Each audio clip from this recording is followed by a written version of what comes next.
Luz y sal, hermanos.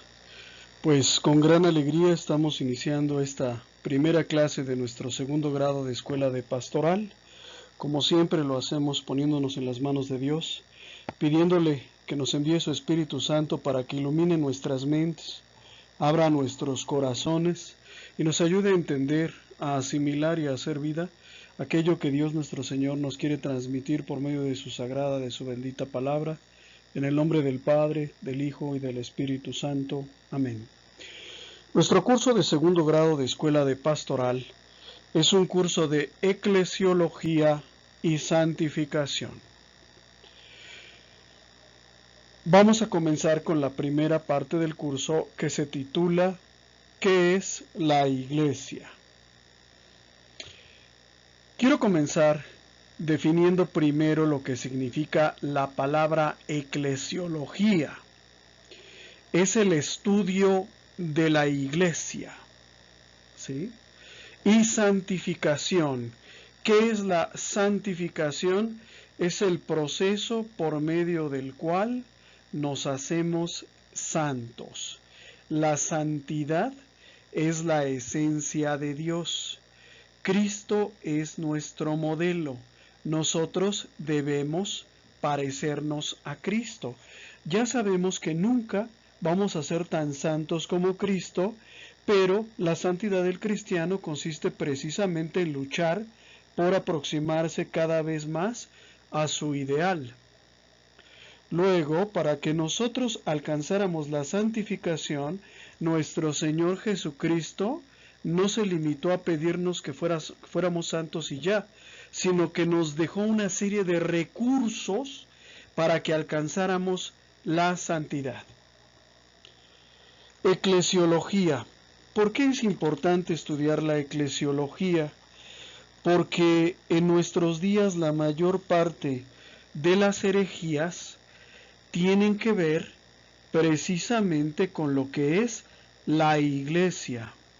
Yo no sé cómo sea en tu comunidad, pero en mi comunidad, en mi colonia, que es una colonia pequeña, ¿verdad?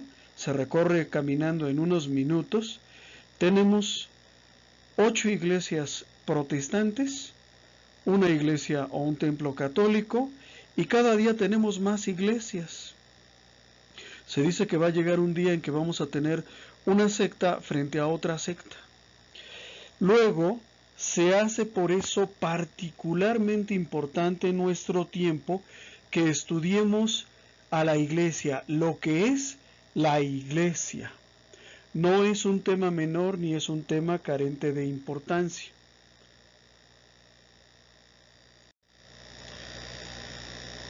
Bueno, ya les había dado los avisos, ¿verdad? Este tipo de videos como los que yo preparo no sustituyen la exposición en clase, son solamente una forma que yo tengo de ayudar a mis hermanos de escuela de pastoral para que preparen su clase y para que den lo mejor de sí. Nada más. Por favor, no proyecten este video en clase, úsenlo para leer, úsenlo para estudiar, úsenlo para tratar de entender, pero no para sustituir la exposición. Nuestro primer tema se titula La Iglesia en el plan de Dios. Habíamos visto en el primer grado lo que era el plan de la creación y el plan de la salvación. Dios nuestro Señor no hace nada al acaso, no hace nada sin que eso que hace obedezca a un plan premeditado, obedezca a una decisión tomada por Dios con anticipación. Nuestro Dios es un Dios de orden, no un Dios de caos, no un Dios ocurrente que hoy sí y mañana no.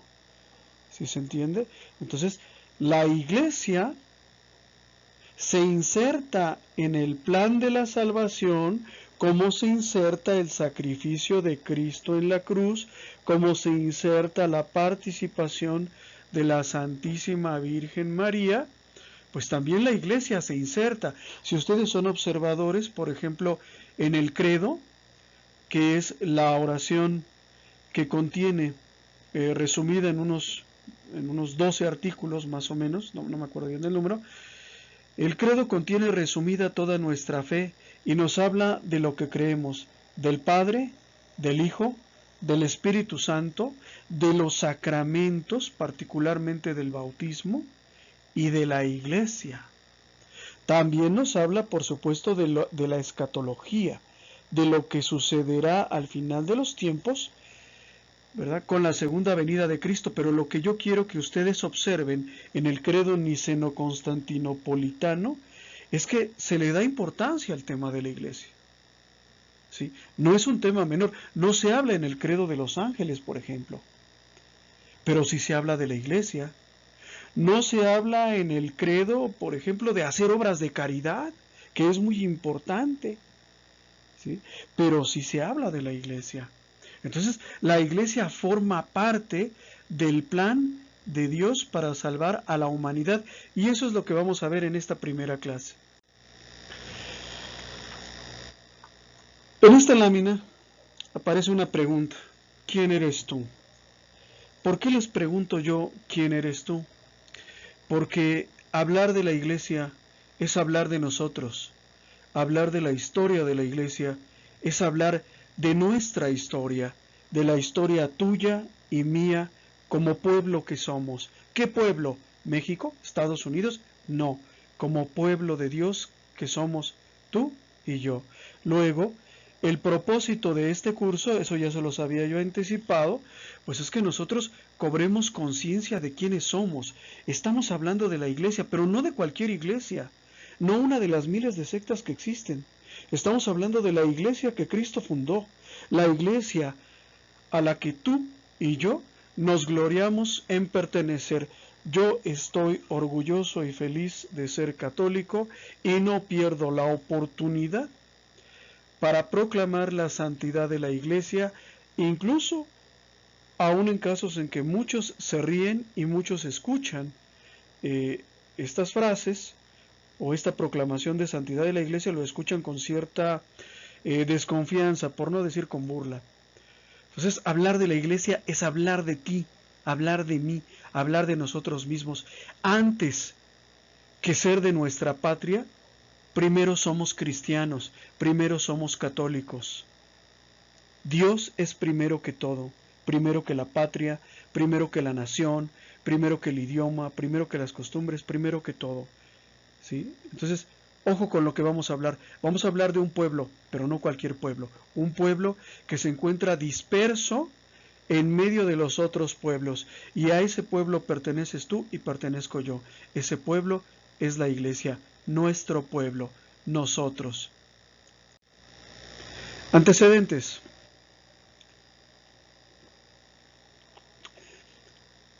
Hemos visto, y la más elemental lógica nos conduce a pensar así, que así como Dios es uno y trino, todo lo que a Él se relaciona tiende a imitar su unidad.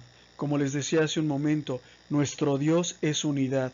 Hay una frase en alguna de las lecciones de primero que dice: tanto tiene de buena una cosa como tiene de unida.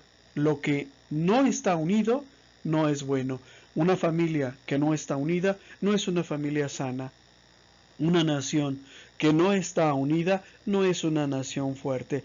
Y una cosa que se refiere a Dios, como es la Iglesia, si no está unida, ¿verdad? Pues quiere decir que no se encuentra en condiciones óptimas como nuestro Señor Jesucristo quiso.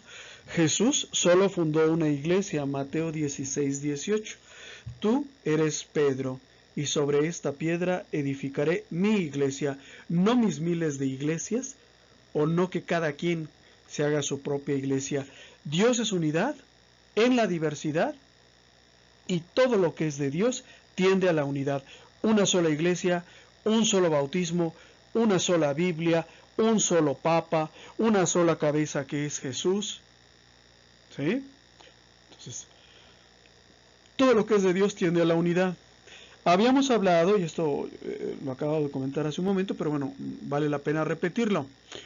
Habíamos visto en las lecciones de primero el plan de la creación.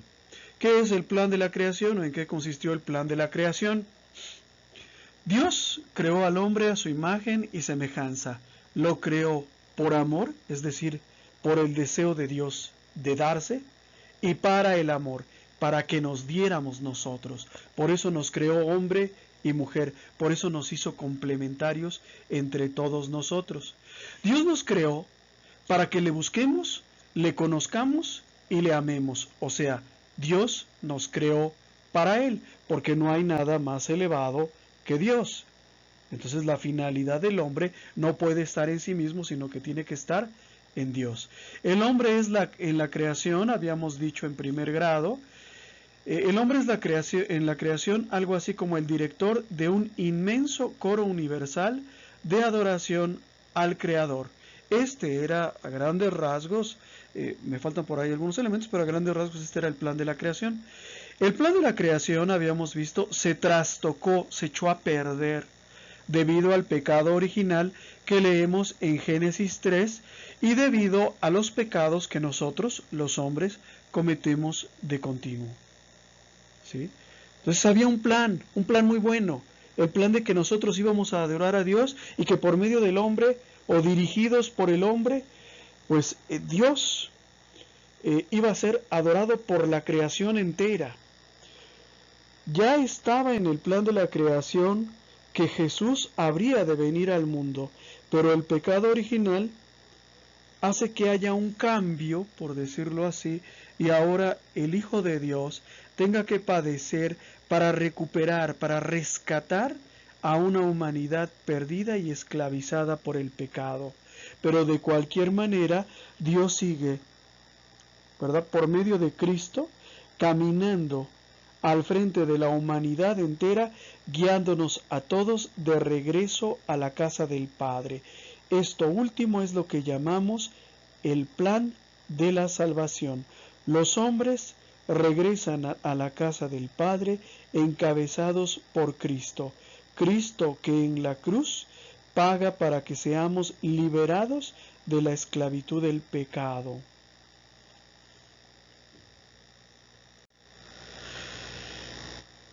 Estaba en el plan de la creación que el hombre se reuniera con su Creador para amarle y cooperar con él, y que el Hijo de Dios sería el encargado de reinar sobre los hijos de Dios.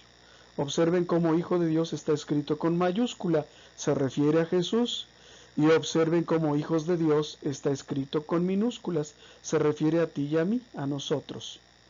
Pero al sobrevenir el pecado original, se hizo necesario un plan de emergencia para retornar a la creación, a la amistad con Dios, al estado de gracia perdido, para reconciliar al hombre, cabeza de la creación, con su Creador.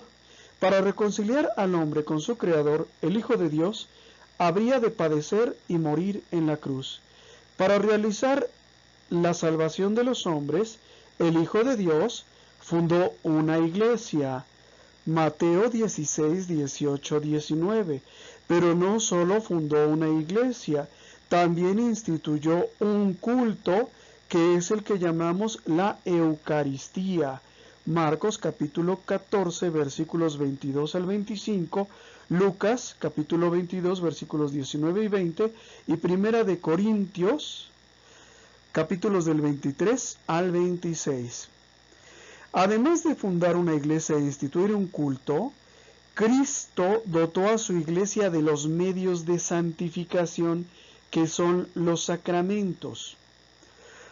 Los sacramentos se definen o se podrían definir como la forma concreta como el cristiano experimenta la salvación de Cristo. Me detengo en esta última parte.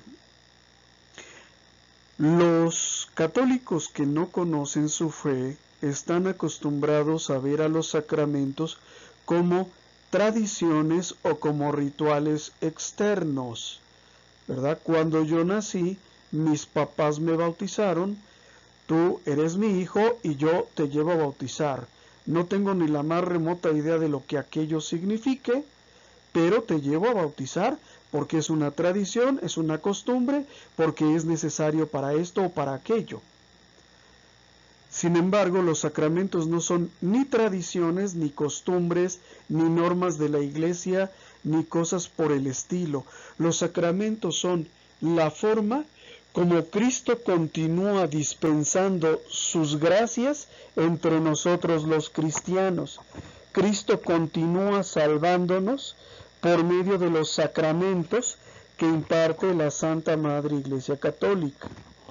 Por ejemplo, imagínense ustedes que yo fuera un pagano y que como pagano tuviera alguna noticia acerca de lo que es el cristianismo y supiera que el cristiano se considera a sí mismo hijo de Dios.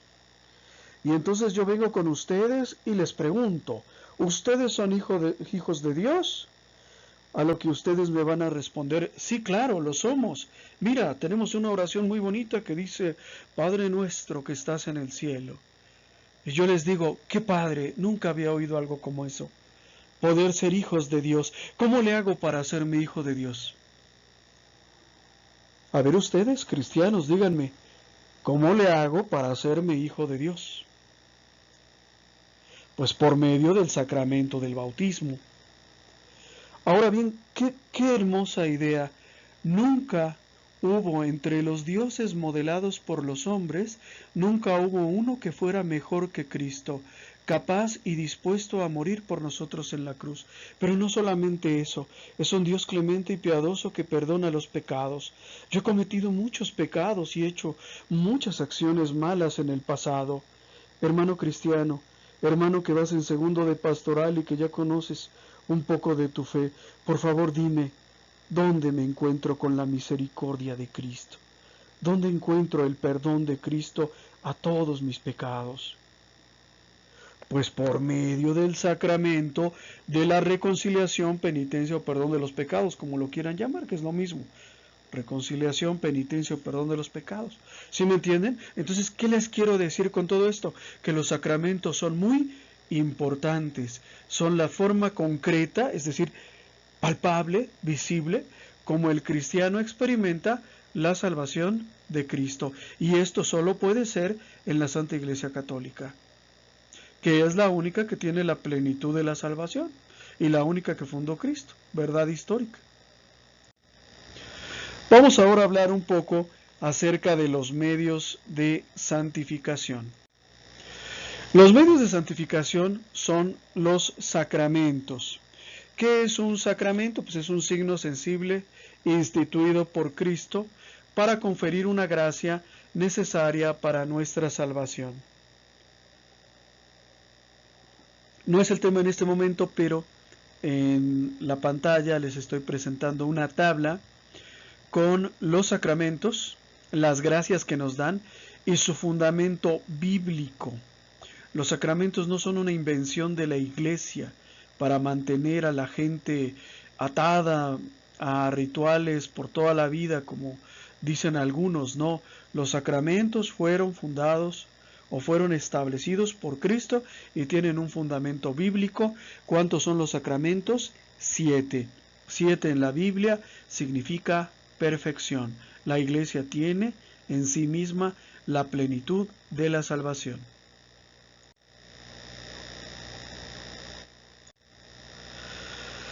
Los medios de santificación nos dan las gracias necesarias para salvarnos, pero también sirven para congregarnos, para integrarnos como comunidad.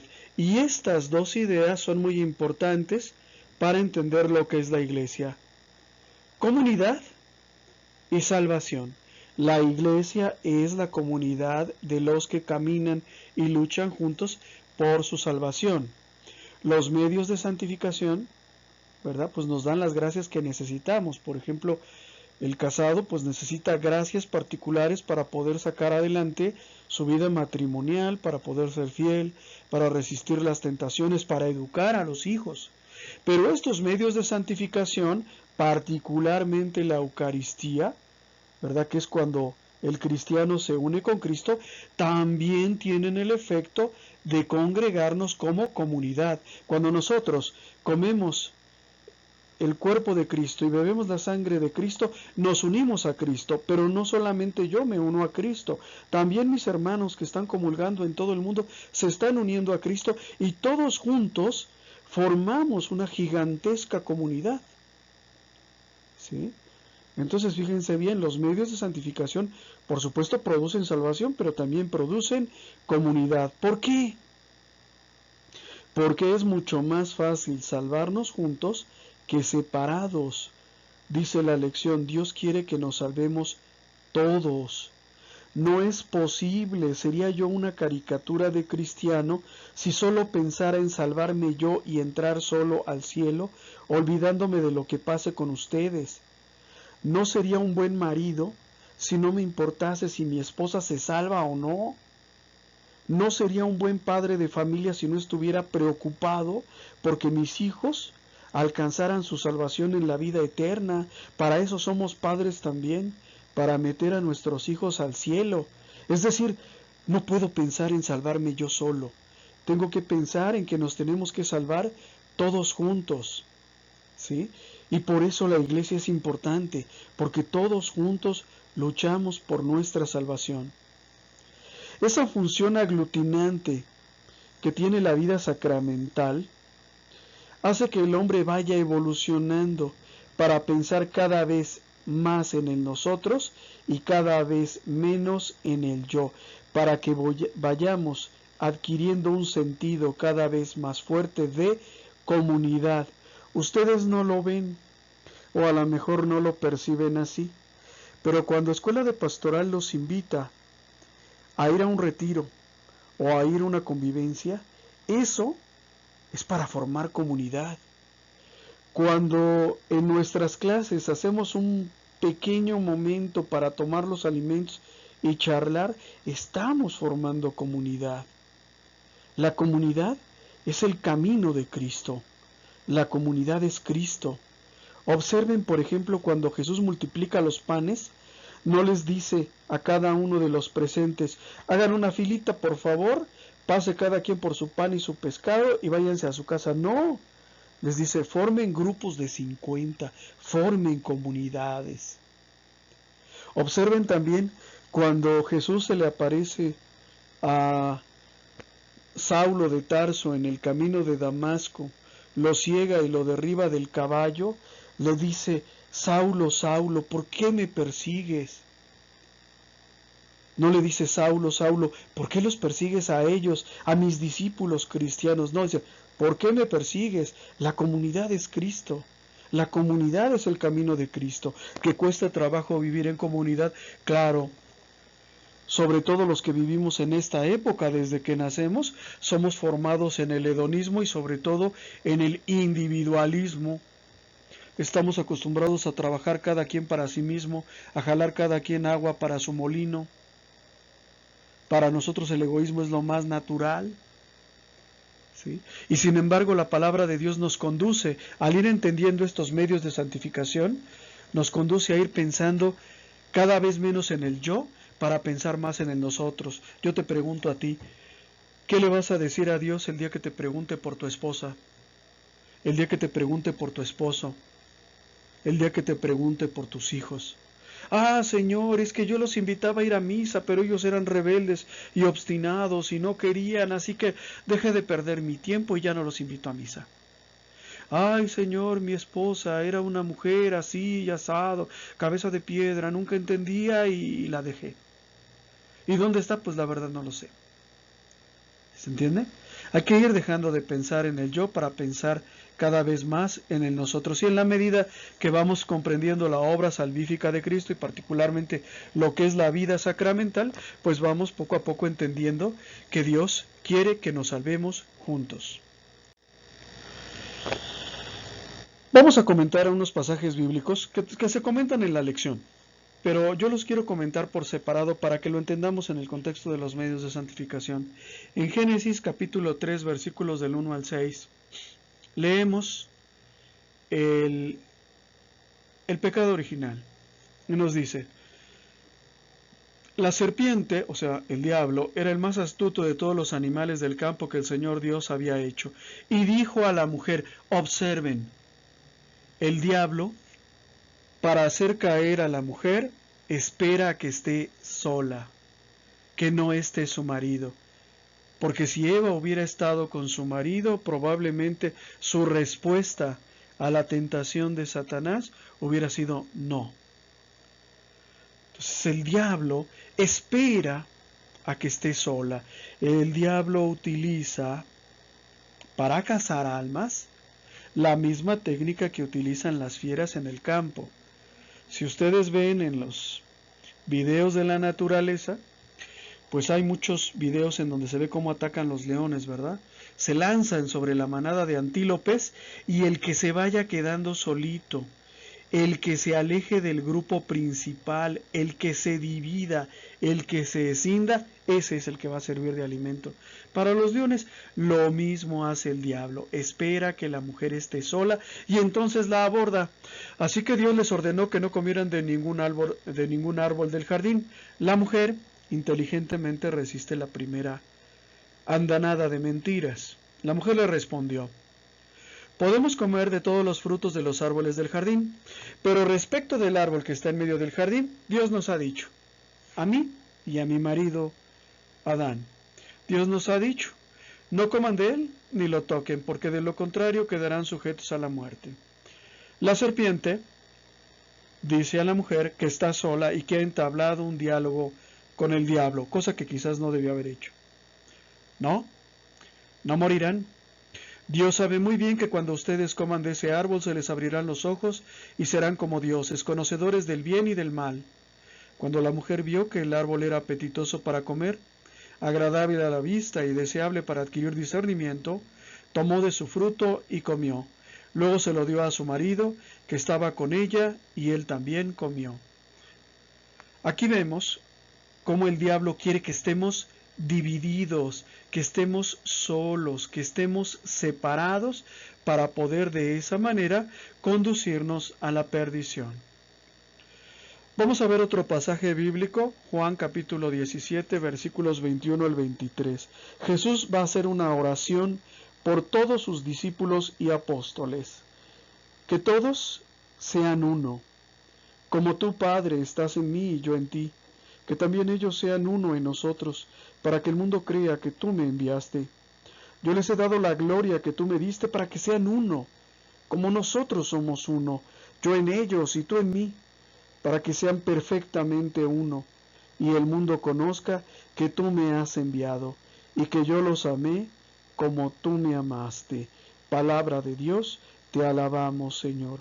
Observen con qué amor, con qué vehemencia nuestro Señor Jesucristo quiere que estemos unidos, que arreglemos nuestras diferencias, que no nos peleemos. Imagínense que nuestro Señor Jesucristo llegara el día de hoy y que se encontrara con que ya tenemos 80,000 iglesias cristianas diferentes y cada día se están fundando nuevas. ¿Somos uno verdaderamente? En tu parroquia, ¿somos uno? ¿Todos los grupos parroquiales trabajan como uno solo? ¿La escuela de pastoral sí trabajamos como uno solo? ¿O hay envidias, pleitos, rumoraciones? Pues lo que Dios quería era eso, y Él insiste y le pide a Dios que nos ayude para que seamos uno. ¿Para qué? Para que el mundo crea. Hermanos, si el mundo no nos cree nada, es porque estamos divididos, es porque estamos peleados, por eso no nos creen. Cuando van los evangelizadores a los lugares lejanos, llega el evangelizador católico fumando un cigarrillo, luego llega el evangelizador protestante y les dice que fumar cigarrillos es pecado, ¿sí? Llega el evangelizador católico con una cruz, y luego llega el evangelizador protestante y les dice que eso es horrible, ¿sí? Estamos divididos, hermanos. Y eso no lo quería Cristo. ¿Por qué? Porque Cristo sabe que solo unidos podemos alcanzar la salvación. En Gálatas capítulo 3, versículo 28, San Pablo nos dice: por lo tanto, ya no hay judío ni pagano, esclavo ni libre, ni varón ni mujer, porque todos ustedes no son más que uno en Cristo Jesús. Palabra de Dios, te alabamos, Señor. El Espíritu Santo en el bautismo une lo que el pecado ha desunido. Donde quiera que veas división, esa división es un fruto del pecado. Pues bien, el Espíritu Santo, que borra el pecado del mundo, nos conduce a la unidad. Es verdad, tú me vas a decir: oye, mira, Yo sigo viendo que hay personas que odian a los inmigrantes. Yo sigo viendo que hay varones que luchan contra las mujeres y mujeres que luchan contra los varones. Sigo viendo que hay diferencias de clase, sigo viendo que hay divisiones de todo tipo, incluso dentro de la iglesia, pero eso se debe a que desconocemos nuestra propia fe, a que no hemos conocido a Cristo y a que no tenemos su espíritu. Por eso seguimos divididos, por eso están los machistas contra las feministas, los residentes legales o los nacionalizados contra los inmigrantes. ¿Sí? Todo ello no es más que una expresión del pecado. Fíjense qué hermosa unidad quería San Pablo para nosotros, que ya no haya diferencias. Pregúntale a tu esposa si se siente bien contigo. Pregúntale a tu esposo si es feliz a tu lado. San Pablo quería que no hubiera diferencias entre nosotros, que fuéramos uno solo, que no estuviéramos peleando, ni discutiendo, ni agarrados de las greñas. Hay que entender una cosa, y es el modo oriental de expresarse. Los judíos son un pueblo que se inscribe en una tradición cultural diferente de la nuestra. Para los judíos, para los hebreos y en general para los orientales, es más importante sentir que el pensar. Es más importante detestar la idolatría que definir la idolatría. Es más importante amar al prójimo que elaborar una definición estricta de lo que es el amor al prójimo. Para definir lo que es la iglesia, hay un aspecto que debemos considerar, y es que Jesús, aunque predicó el reino de los cielos, que es la iglesia en ciernes, o podríamos decir la etapa de la iglesia en la vida eterna, aunque Jesús predicó el reino de los cielos, jamás nos dio una definición concreta de lo que era el reino de los cielos, sino que lo describió por medio de parábolas como algo hermoso que vale la pena luchar para alcanzarlo, vale la pena sacrificar las riquezas para alcanzarlo. Pero no dijo lo que era. ¿Por qué no lo dijo? Porque como buen oriental, para Jesús es más importante sentir lo que es el reino de Dios que saber lo que es el reino de Dios, describirlo más que definirlo. Y esto que tiene que ver con nosotros, que Jesús no dejó una definición estricta ni de lo que es el reino de Dios, ni de lo que es la iglesia. ¿Sí? No dejó una definición estricta, por eso lo tenemos que entender, pues utilizando las diferentes figuras que Jesús utilizó en las Escrituras. Jesús habló por medio de parábolas acerca del reino de Dios. ¿Qué es una parábola? Una parábola es una historia ficticia, pero que podría ser real, ¿verdad? Que tiene como finalidad transmitir por medio de conceptos simples enseñanzas complejas. Parábolas del reino tenemos, por ejemplo, la parábola del sembrador, la parábola del trigo y la cizaña, el grano de mostaza, la levadura, el tesoro, la perla y la red. Yo les recomiendo, para entender lo que es la iglesia y entender lo que es el reino de Dios, que no es lo mismo, pero más adelante vamos a ver la diferencia, yo les recomiendo que en su Biblia busquen estas parábolas para que vean cómo Jesús se refería a la iglesia. Sí, a la iglesia.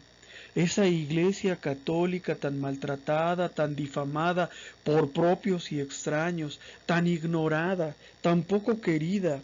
Una vez recuerdo que les dije, no sé si fue a ustedes o fue a alguien más, ¿no? La iglesia es una dama cuyo honor nadie defiende. Vemos que la están atacando, que la están hiriendo, que la están difamando y nadie mueve un dedo para defenderla. Entonces vamos a entender lo que es el reino de Dios. Y para eso, para entender lo que es el reino de Dios y la iglesia, tenemos que leer las parábolas. Hay otra parábola como la lámpara y la medida, la semilla que crece por sí sola, el grano de mostaza, la levadura, etc. Habíamos dicho en nuestro curso anterior que Cristo nos salva. Pues bien, Cristo recibe del Padre, es decir, de Dios Padre, la encomienda de salvar a la humanidad. Y Cristo a su vez deja a la Iglesia la misión de continuar su obra salvífica. La Iglesia es signo de la presencia de Cristo en este mundo. Pero primero quisiera yo detenerme para entender cómo Cristo nos salva. Miren, hay un problema que frecuentemente me encuentro en escuela de pastoral, y es que hablamos de conceptos muy importantes con mucha ligereza. Decimos que Cristo nos salva, pero no entendemos de qué nos salva. Entonces, si tú dices que Cristo es tu Salvador, pero no sabes de qué te salvó, pues vale sombrilla, porque pues, no puedes definir qué significa eso, ni tiene importancia para ti, ni menos para los que te están escuchando. Cristo nos salva de la esclavitud del pecado, al redimirnos por medio de su muerte en la cruz y de su resurrección. Cristo nos salva de la muerte al darnos la vida eterna. Cristo nos salva de la ignorancia al transmitirnos la sabiduría de Dios y darnos al Espíritu Santo. Cuando no conocíamos a Cristo, hacíamos muchas cosas malas por ignorancia. Cristo nos salva de la tiranía de la carne al darnos una muestra de cómo vencer a las concupiscencias. Cristo ya nos salvó. ¿Qué es lo que hace falta? Que cada uno de nosotros tenga esa experiencia personal de salvación. ¿Sí? Algunos hermanos han vivido algo que se le llama retiro vida nueva, que es una forma de tener esta experiencia personal, pero todos nosotros podemos tener la misma experiencia, incluso con solo que nos hagamos el propósito de entender verdaderamente lo que Dios nos quiere comunicar por medio de su palabra. Pero lo importante es que entendamos esto. Cristo nos salva, porque esa fue la tarea que el Padre le encomendó. Cristo deja a la Iglesia la tarea de salvar, de continuar su obra salvífica, y esto es muy importante porque muchas personas a veces quisieran que la Iglesia se dedicara solo a ayudar a los pobres, solo a fundar hospitales, solo a fundar iglesias, solo a barrer calles, y no. O sea, la función de la Iglesia es la salvación. Para eso la fundó Cristo, para eso la instituyó. ¿Que hace falta alimentos para los pobres? Sí hace falta, pero esa no fue la finalidad de Cristo. El estar sirviendo las mesas no fue la finalidad de la Iglesia. Entonces hay que entender muy bien, la Iglesia ayuda a la humanidad, ¿verdad? Y aporta a la humanidad en la medida en la que realiza su misión salvífica. Vamos a hacer un poco de historia para entender lo que es la Iglesia. La palabra Iglesia proviene del griego eklesia, término que designaba a las asambleas de los ciudadanos griegos que se realizaban frecuentemente para dilucidar cuestiones entre ellos. Cuando las ciudades-estado griegas tenían algún problema, por decirlo así, una guerra, pues se reunían todos los ciudadanos para discutir qué era lo que debía hacerse, quién debía comandar a las tropas, qué precauciones debían tomarse, quién debía ser nombrado rey, etcétera. ¿Sí? La iglesia entre los griegos, o la eclesia, la asamblea, era la reunión de los ciudadanos para dilucidar las cuestiones importantes. Los primeros cristianos, venidos de la gentilidad, aprovecharon bien estas asambleas, reorientándolas a asuntos más trascendentales, más importantes, como su salvación, la extensión del reino de Dios, la enseñanza de la palabra de Dios, etc. Es decir, Los primeros cristianos lo que hicieron fue subvertir las asambleas de los griegos. Si ellos se reunían para cosas puramente terrenales y materiales, los primeros cristianos se reunían en iglesia para cuestiones espirituales, para partir el pan, para leer y reflexionar juntos la palabra de Dios, ¿sí? Para la Eucaristía. Entonces, digamos, fue la reunión, o la iglesia fue, digamos, la subversión del concepto griego de eclesia, de asamblea. Simplemente los cristianos lo que hicieron fue darle un cariz espiritual, trascendental, a lo que era puramente material, temporal y terreno. Esto hay que entenderlo porque en el antiguo Israel no funcionaban así las cosas, ¿verdad? En el antiguo Israel el pueblo era un agente pasivo del culto y de su propia vida espiritual. Los israelitas esperaban de sus sacerdotes los sacrificios, esperaban la enseñanza, esperaban la resolución de conflictos, esperaban que todo estuviera en sus manos y que fueran ellos los que se encargaran de preservar la palabra de Dios, de enseñarla, de cantarle a Dios, etc. Es decir, tenían un papel los laicos que era más pasivo que el nuestro. Nosotros no. Nosotros participamos en la vida eclesial, somos lectores en nuestros actos de culto, participamos en el aprendizaje y enseñanza de la palabra de Dios como catequistas, etc. ¿Sí? En el antiguo Israel, esta noción de iglesia o de pueblo de Dios era diferente. El laico era más pasivo.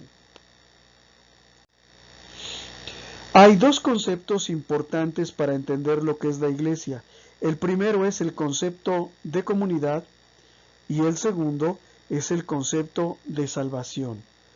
Jesús instituye a la iglesia, que es la comunidad de los creyentes, para que se salven y para que continúen su obra salvífica.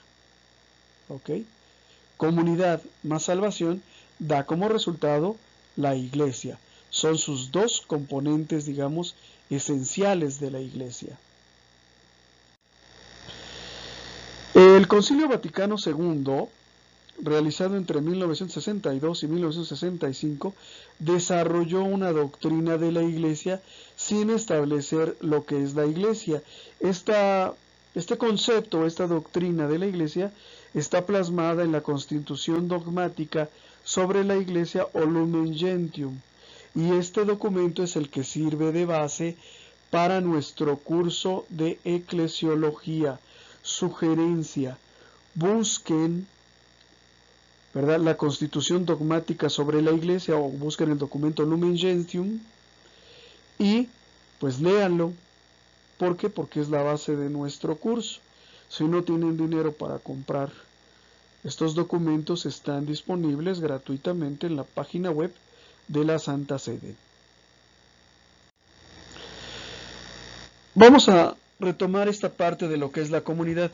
Dios quiere que todos los hombres se salven. Juan capítulo 3 versículo 16-17 nos dice: sí, Dios amó tanto al mundo que entregó a su Hijo único para que todo el que cree en Él no muera, sino que tenga vida eterna. Porque Dios no envió a su Hijo para juzgar al mundo, sino para que el mundo se salve por Él. Palabra de Dios, te alabamos, Señor. Dios quiere que todos los hombres se salven, los que están dentro de la iglesia, pero también los que están fuera de la iglesia. Ese es el fin fundamental de la iglesia, habíamos dicho, la salvación del hombre. A veces me han dicho personas: oigan, ustedes de la iglesia, ¿por qué no mejor, en lugar de tanto estar estudiando en escuela de pastoral, por qué no mejor se ponen a barrer las calles que están tan sucias? Pues porque esa no es la finalidad de la iglesia. ¿O por qué no mejor pues venden la iglesia y le dan ese dinero a los pobres y así les dan comida a los pobres. Pues sí, pero alimentar a los pobres no es la función de la iglesia tampoco. La iglesia lo hace, es decir, la iglesia tiene dispensarios médicos, la iglesia tiene cocinas populares, albergues para desamparados, pero lo hace en tanto que es importante para realizar su misión principal, que es la salvación. Imagínate, por ejemplo, que yo llego a un lugar a darles clases de catecismo y me encuentro con que nadie sabe leer. Pues tengo que empezar primero enseñándolos a leer, es decir, primero por una escuela, ¿no? Es algo lógico. La iglesia lo hace, pero no es su función poner escuelas en todo el mundo. ¿Sí se entiende? Su misión fundamental es la salvación. Ahora bien, tenemos que entender un concepto. Miren, en el siglo XII-XIII había una corriente teológica en boga que se llamaba el nominalismo. ¿Qué decía el nominalismo? Más o menos, palabras más, palabras menos. Que la salvación era individual. Es decir, del otro, de mi hermano, no puedo esperar más que corrupción y perdición. Luego me tengo que preocupar por mí, por lo que yo voy a hacer, ¿verdad? Y por cómo voy a obtener mi salvación. Hay un libro muy bonito que se llama La imitación de Cristo, de Tomás de Kempis. Este libro tiene una parte peligrosa porque está influido por el nominalismo. Es decir, yo me salvo solo, ¿sí? O Dios me va a juzgar, pero a mí solo. Y no, al contrario, la fe cristiana enseña que mi salvación es la salvación de ustedes. Y la salvación de ustedes es mi salvación. En otras palabras, en la medida en la que yo ayudo a que otros se salven, estoy trabajando para mi salvación. ¿Sí? Entonces mi salvación no es, como creían los teólogos nominalistas, mi salvación no es independiente de la salvación de ustedes. No es que no me importe si tú te vas al cielo o te vas al infierno. ¿Sí? Entonces tenemos que trabajar por la salvación de nuestros hermanos, porque esa es la voluntad de Dios. Cristo mismo en varios pasajes bíblicos, pues leemos que le pidió a sus discípulos que predicaran el Evangelio y que llevaran su salvación hasta los confines de la tierra, que fueran por todo el mundo. ¿Sí? Que cumpliéramos la voluntad de Dios. Y la voluntad de Dios es que todos se salven. Entonces estamos obligados a trabajar por la salvación de los demás, de los nuestros y de los que están afuera. Vamos ahora a entender un poquito acerca de lo que son los sacramentos. Los sacramentos son signos sensibles instituidos por Cristo para conferir una gracia necesaria para nuestra salvación. En la vida trabajamos frecuentemente con signos. Por ejemplo, la bandera es un signo, ¿verdad? La bandera no es México. Si yo pongo mi bandera, ahorita que estamos en época de fiestas patrias, ¿verdad? Subo a mi azotea, pongo mi bandera y le cae un rayo y se quema, pues nadie va a decir que se quemó México, ¿verdad? Porque la bandera representa a México, significa a México, pero no es México. Si nosotros vemos una nube obscura y relampagueante, decimos va a llover. La nube significa la lluvia, pero no solamente significa la lluvia, la nube es la lluvia. ¿Sí? Entonces, entre estos dos signos, la bandera y la nube, los sacramentos o el sacramento se parece más a lo que es la nube, porque la nube representa la lluvia, pero no solo lo representa, sino lo que lo es. ¿Ok? Y esto es muy importante tenerlo en mente. Todos los años que he dado primer grado de escuela de pastoral siempre les pregunto qué es un sacramento y siempre se les olvida, ¿ok? Y se les olvida porque no entendieron lo que era un signo. ¿Qué es un signo? Un signo es un objeto, una cosa o una imagen cuyo significado está más allá de sí mismo, de su corporeidad material. Este es el caso de la lluvia, que solo veo ahí nubes oscuras, y es el caso de la bandera. Su significado está más allá de su corporeidad material, más allá de ellos mismos. Eso es un signo, ¿ok? Miren, quiero decirles una cosa. En la célebre entrevista que ya hemos comentado muchas veces, que le hiciera el periodista Alejandro Bermúdez al teólogo Fernando Casanova, Alejandro Bermúdez le pregunta, ¿cómo se le hace para engañar a un católico? Para hacerlo apostatar de su fe.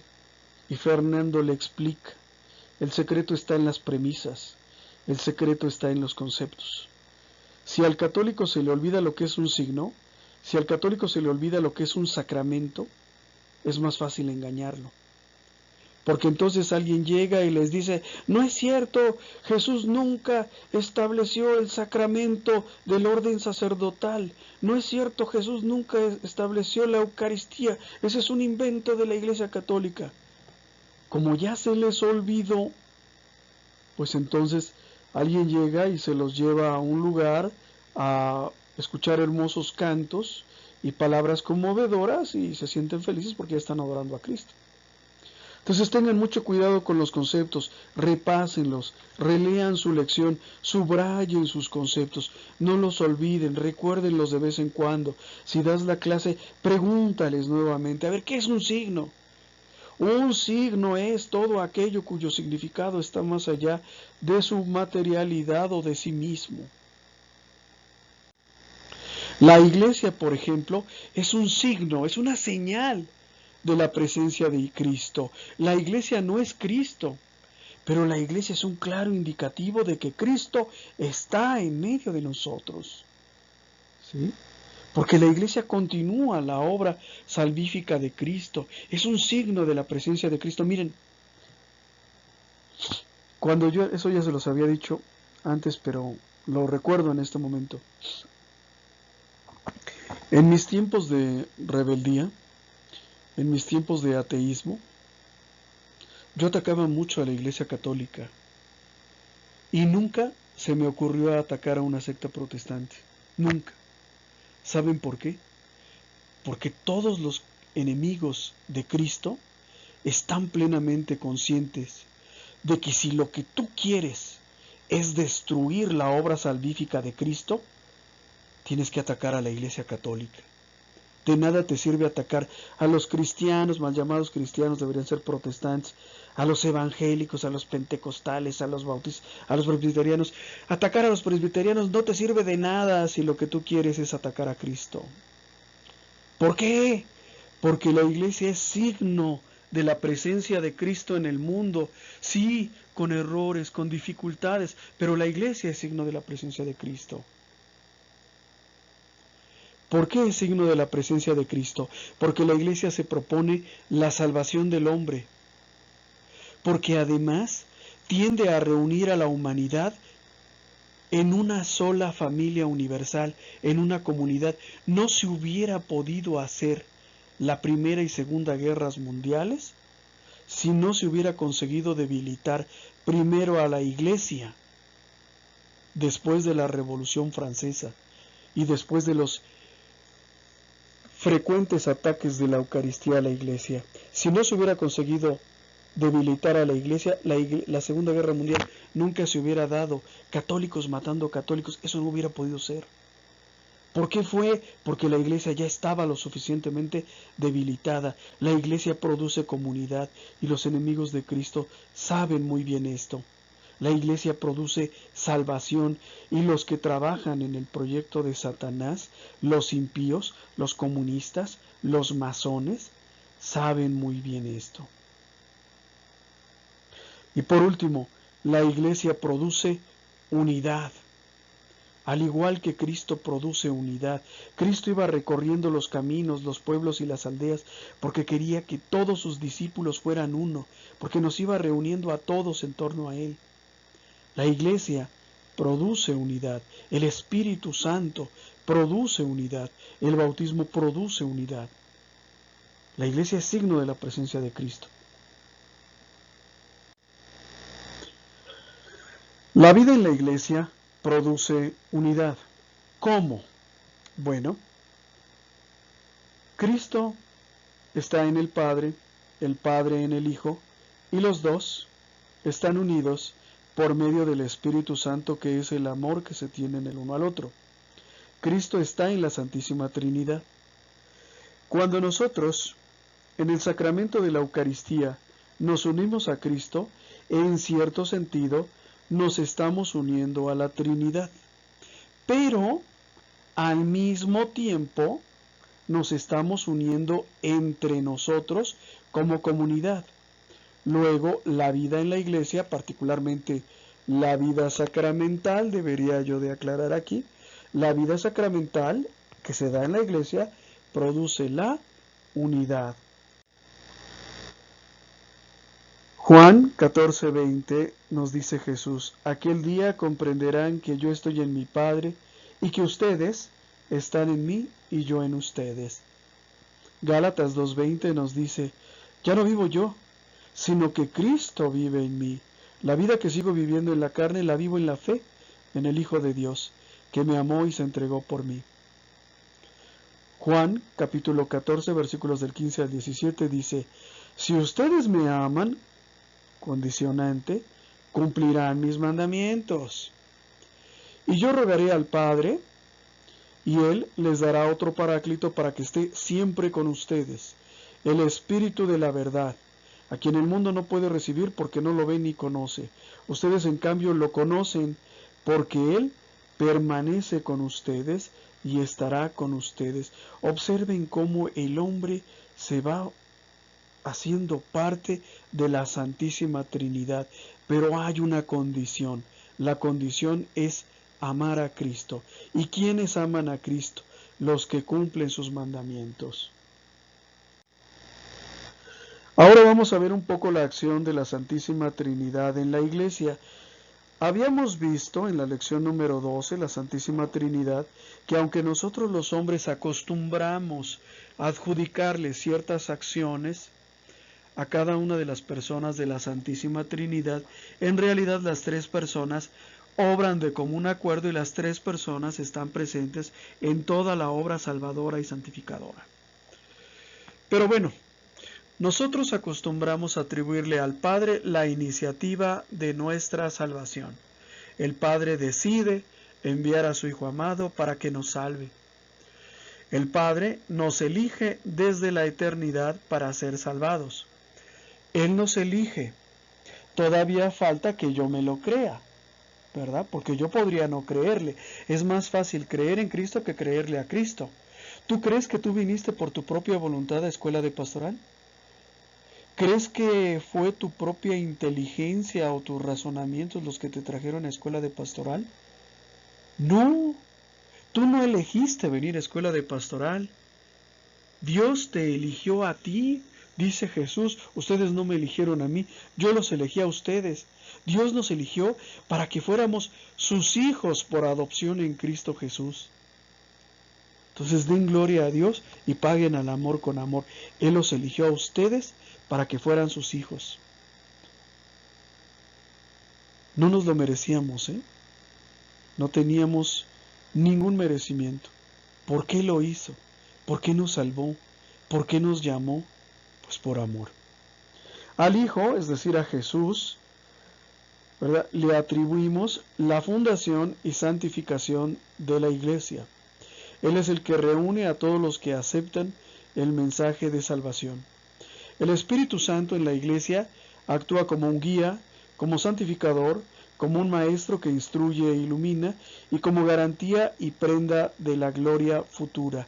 Todavía no vivimos la vida eterna, pero nos dan un anticipo, unas arras. y esas arras son el Espíritu Santo. ¿Qué es el Espíritu Santo? El Espíritu Santo, bueno, es la tercera persona de la Santísima Trinidad, pero en el ser humano, el Espíritu es lo que tenemos en común con Dios, lo que comunica al hombre con Dios. El ser humano se compone de cuerpo, ¿verdad?, de mente, de alma y de espíritu. Más fácil, cuerpo, alma y espíritu. ¿Qué es el cuerpo? Pues la parte física. ¿Qué es el alma? Pues la parte intelectual, la parte emocional, la parte pensante. ¿Y qué es el espíritu? Lo que nos comunica con Dios, la presencia de Dios en nosotros. Ese espíritu que nos vivifica para que dejemos de ser cadáveres vivientes y seamos hombres libres, seamos hijos de Dios, capaces de vivir en su amor, capaces de conocerle, de amarle y de seguirle. Entonces, la Santísima Trinidad actúa en la Iglesia. El Padre, tomando la iniciativa de salvación, eligiéndonos desde la eternidad para que fuéramos sus hijos. El Hijo fundando y santificando la Iglesia, reuniéndonos, el Espíritu Santo guiándonos, santificándonos, instruyéndonos, iluminándonos. Ahora bien, el mundo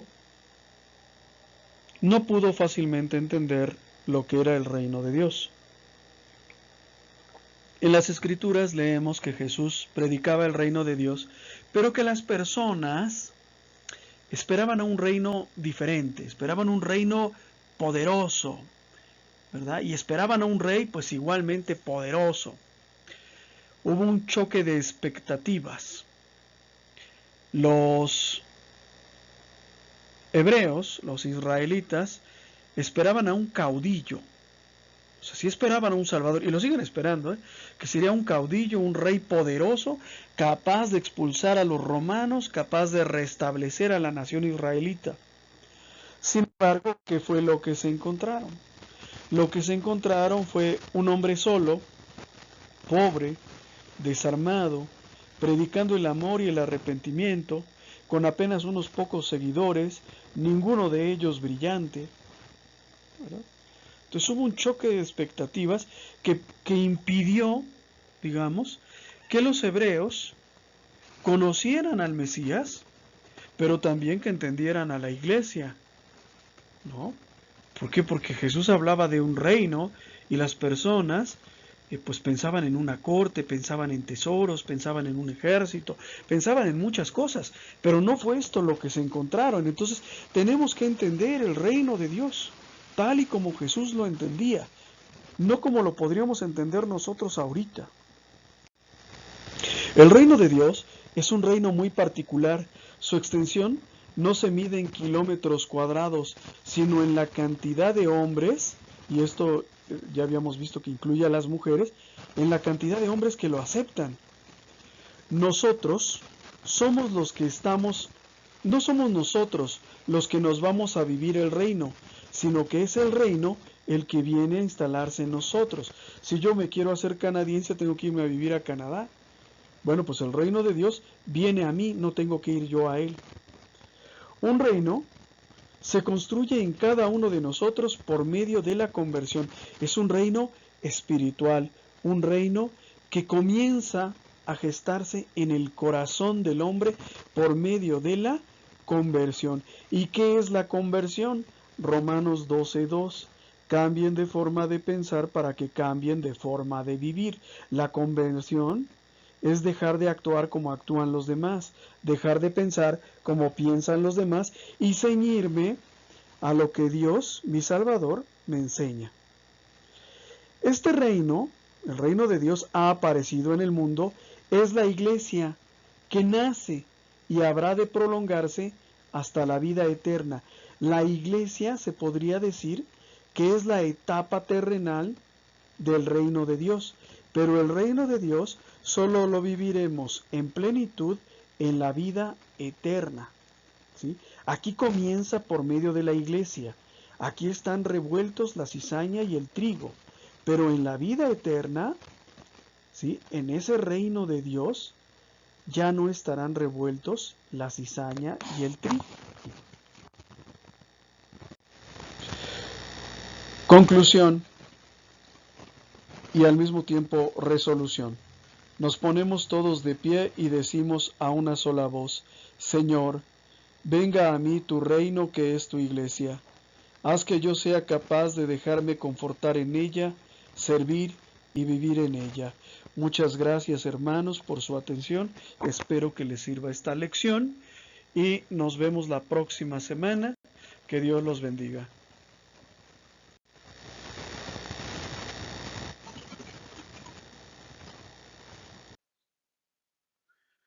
Muchas gracias por tu atención. Esperamos que este video haya sido de tu agrado. Nuestro trabajo se mantiene gracias a las aportaciones de amigos y benefactores. Si nace de tu corazón hacer alguna aportación y tienes posibilidad de hacerlo, aquí te dejo mis datos bancarios. Si no puedes hacer alguna aportación, con una oración es más que suficiente. Que Dios te bendiga y muchas gracias.